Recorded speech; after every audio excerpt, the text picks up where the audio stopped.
जळगाव शहरातील पुष्पलता बेंडाळे चौक परिसरात असलेल्या चंद्रिका सॉ मिलला आज दिनांक 26 जून 2025 रोजी भर पावसात भीषण आग लागल्याची घटना घडली।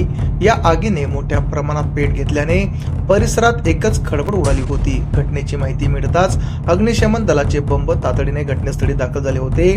आगीवर नियंत्रण मिळवण्यासाठी शर्थीचे प्रयत्न सुरू होते।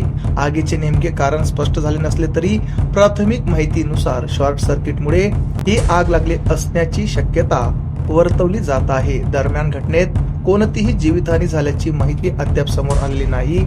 आगीमुळे आर्थिक नुकसान झाल्याचा अंदाज व्यक्त केला जात असून अधिक तपास सुरू आहे।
आमच्या चॅनलला लाईक करा, सबस्क्राईब करा, बेल आयकॉनवर क्लिक करा आणि हो शेअर करायला विसरू नका।